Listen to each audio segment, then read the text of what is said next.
The Nigerian government has debunked reports of inhumane harassment against Nigerians living in Libya following the Confederation of African Footballers, that's CAF's ruling, in favor of Nigeria. CAF had awarded the Super Eagles points and fined Libya $50,000 for alleged mistreatment during a Nations Cup qualifying match, and that $50,000 was supposed to be paid within the 6-month period. Now, according to the Ministry of Foreign Affairs, Nigerians in Libya are going about their daily lives without any issues, and the government remains committed to protecting its citizens. Now, recall that the Nigerian team was left stranded at the Al Abrak airport for 20 hours, despite the pilot's advance warning of a fuel shortage. This incident led to CAF ruling in Nigeria's favor and the subsequent fine imposed on Libya. This morning, we'll be looking at diplomatic ties between both countries when dealing with citizens, the impact that this would have on future competitions, and what Nigerians should be aware of. Now, joining us to unpack these issues is the founder and CEO of CAF Africa, of course, formerly the Albino Foundation, Ebele. Good morning. Thanks for joining us. Good morning. I was just listening to you guys, and well, I also do analyze the American politics, and this is interesting.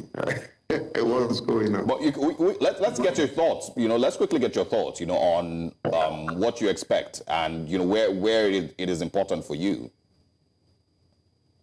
Well, a couple of years I used to reside more in America than I do in Nigeria. So first, I'm a Democrat, so that will influence my thought. I think you have a very valid point in some of the issues you weighed in on, but I differ with the concept that Democrats or Kamala Harris or Joe Biden's government has been fully supportive of what is happening in Gaza. The truth remains that Israel has a right to defend herself, even though sometimes they overdo it. However, the current American administration,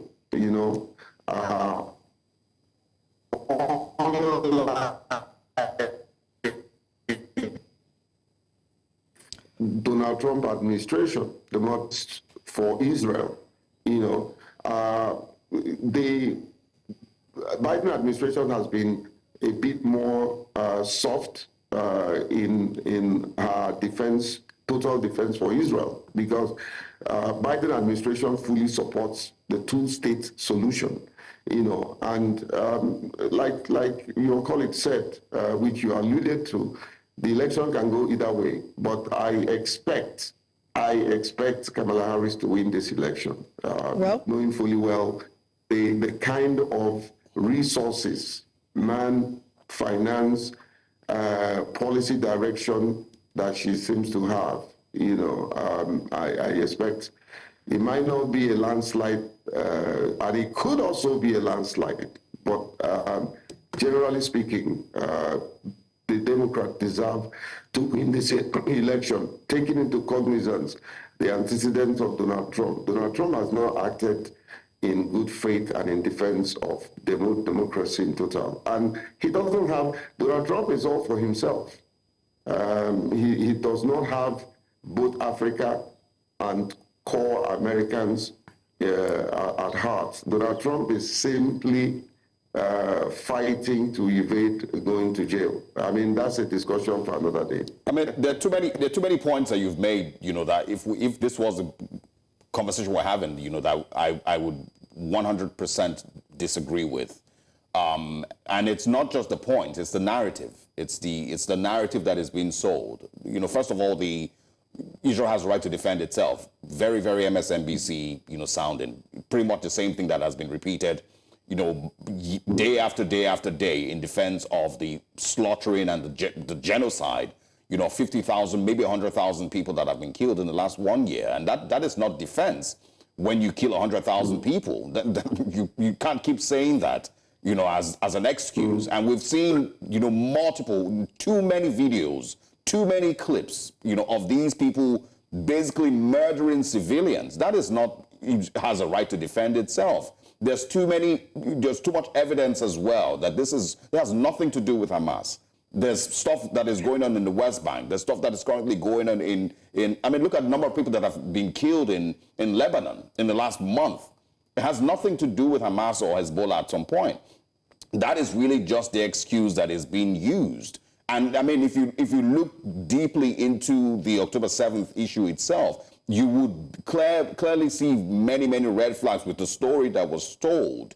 The amount of time that it took before Israeli response vehicles and Apache helicopters came, the fact that Israel had been supporting Hamas, Benjamin Netanyahu had been supporting Hamas, funding Hamas for many years as his way to ensure that there's no two-state solution. There's too many things that are just obvious red flags, and I don't agree that, you know, the Democrats, you know, support a two-state. No, they don't. It's all just talk. They don't. You've given them $23 or $25 billion in the last 1 year. You've seen what they've used all that money for, to murder these people. And, you know, I mean, it's just easy to say, oh, they support a two-state solution. No, they don't. I totally do not agree. My dear, you know, the thing is, I don't want to deviate from your subject matter.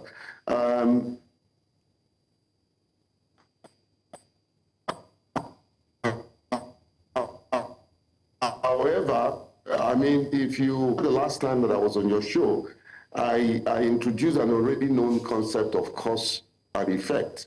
You know, if Hamas, supported by Iran and Hezbollah, they did not.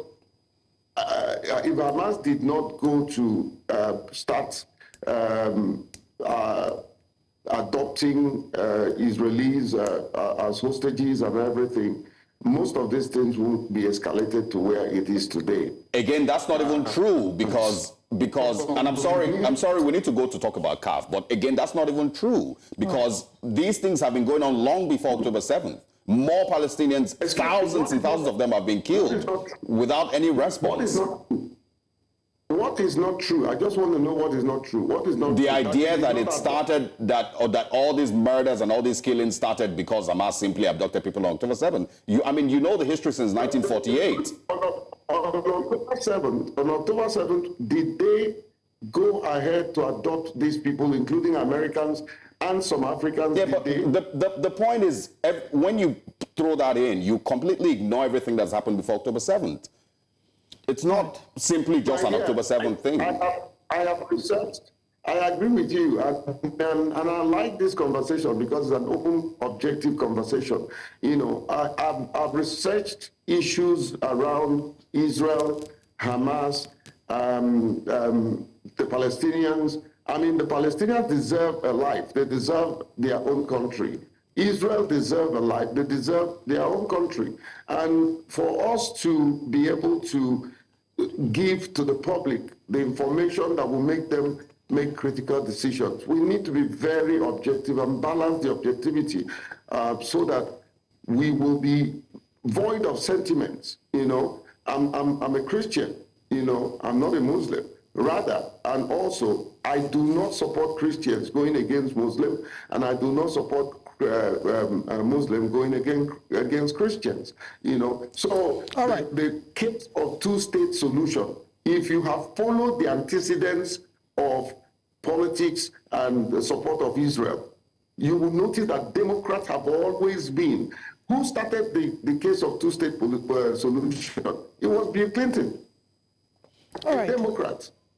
You know, and he almost succeeded, if not the way and manner Arafat handled things. Let's not go there. That's not the conversation for today. All right. I completely agree with you that that's not the conversation for today. We will definitely have this conversation again, even as the elections are underway. Cause and effect is not just restricted to Israel and Hamas. We have seen that also play out between Nigeria and Libya. So we are seeing multiple reports as a result of what happened in October with the Nigerian Super Eagles being delayed for over 20 hours at the airport. The federal government is now debunking the rumors of inhumane treatment of Nigerians living in Libya. Meanwhile, Nigerians in Libya have raised alarm about how they're being treated. There are even reports of certain blogs and media houses that are posting and encouraging that these people be arrested and made to pay, especially those living illegally in Libya, made to pay $500 each so that they can raise the sum of $60,000 fine that has been slammed against Libya by CAF. So who are we to believe if the federal government has come out to debunk these rumors?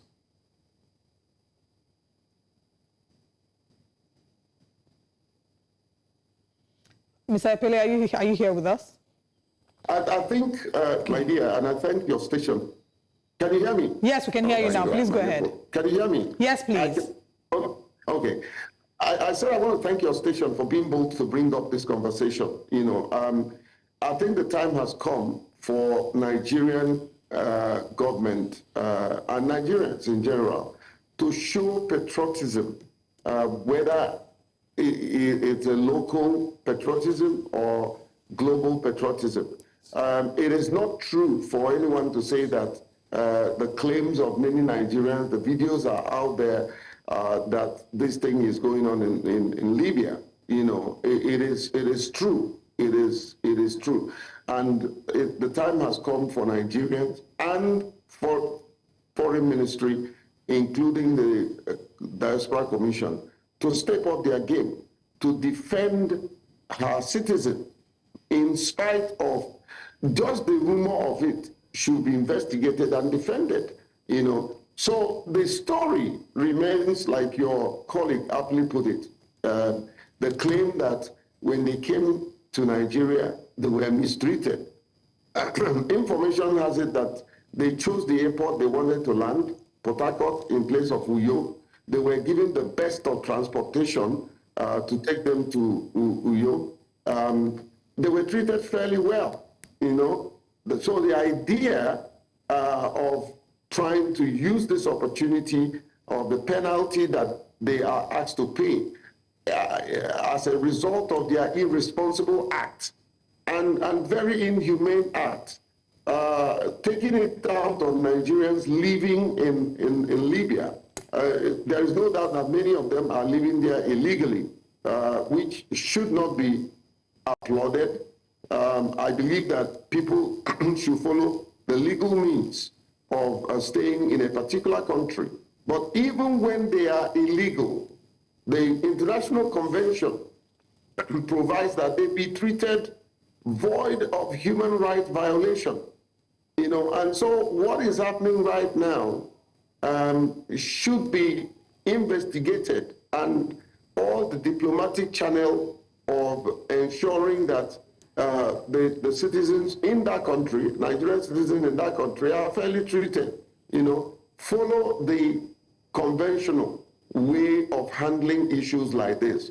Meanwhile, I'm sure you are aware that there's a twist to this story, that CAF have actually dropped the idea of the $50,000, you know, and yet whenever media, especially in any country, begins to perpetrate this sensationalism and lies, it is difficult to curtail over a period of time. So the Libyan media has promoted this idea of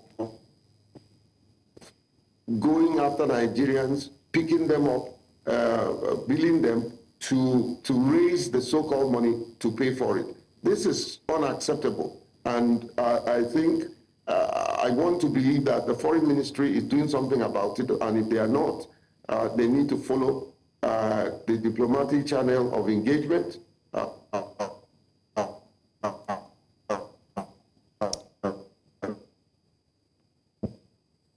Okay. To ensure that those, and tell him that his attitude and the attitude of his country will not be accepted. But if so far with their current disposition, they're saying that they're denying this inhumane treatment, and I completely hear you that the government should be defense. The government should be like that parent who that the child is never afraid to run to say, I'm being bullied at school. And if the government is not positioning itself in a way that sends a message across to other nations that Nigerians are not to be toyed with, home or abroad, then what hope really is there for the Nigerians who are living in Libya, who constantly share these videos? Also, how do we then send across the message that we're not to mix sports with politics? There's a governing body, there are governing laws, and the moment that they start to make this a thing about a nation, whereas it's a sporting, situation, a sporting issue, the moment we start to personalize it as a nation, then we are deviating from the spirit of sportsmanship that we should naturally embody. Absolutely, I agree with you. We shouldn't mix politics with sports. However, this is one issue too many, and we sit down and fold our hands until things get out of hands. In diplomacy, there are channels of communication. There are situations where you pick up information even before they begin to happen, and be proactive in your engagement. And that has been our problem, whether it's security, economy, management of economy, issues like this. We wait until it happens, and then we start towing a reactive approach. This information was in the public domain that Nigerians are going to be attacked. This information was on their public media. They didn't hide. If you understand the way the Arabs do things, they don't hide their feelings. They just speak their mind and do what they say they will do. Even when they know those things will have negative effect, they do it. The idea is do it first, and then we can sort out the issues later. So Libya is just one case in point. There are too many cases of Nigerians being mistreated, whether it's in China, in Europe, in America. There are too many cases of Nigerians being mistreated, and oftentimes the embassies don't provide that needed support. I believe that by now there will be a consular support for legal assistance, for humanitarian purposes, for provision of food, and also repatriation and reintegration needs to be activated, because there are people that I'm sure they have bundled and sent home, and there are also people that by choice have decided to come home. Those guys are going to leave everything they have. But also it's important to underscore the hazardous nature and position that Nigerians put themselves, those who are trying to go to Europe, I understand that from Libya to Spain is just 300 kilometers, those who wants to take that channel, that it is dangerous. It is absolutely dangerous. It should not be encouraged. So, go ahead. All right. I mean, we need to wrap the conversation up. I think what is important is the protection of Nigerians in all parts of the continent and in all parts of the world. And of course, a stronger diplomatic presence for the Nigerian government, for of course, represent Nigerian people. But thank you very much for joining us this morning, and I wish your party, the Democratic Party, the best. We'll see how things turn out in the next 48 hours. And we have to schedule another conversation about that. I think I'll probably join your team of analysis. I'll be more than happy to engage you. Would appreciate it. I'll be more than happy to buy you a drink when we win. All right. Thanks very much for your time.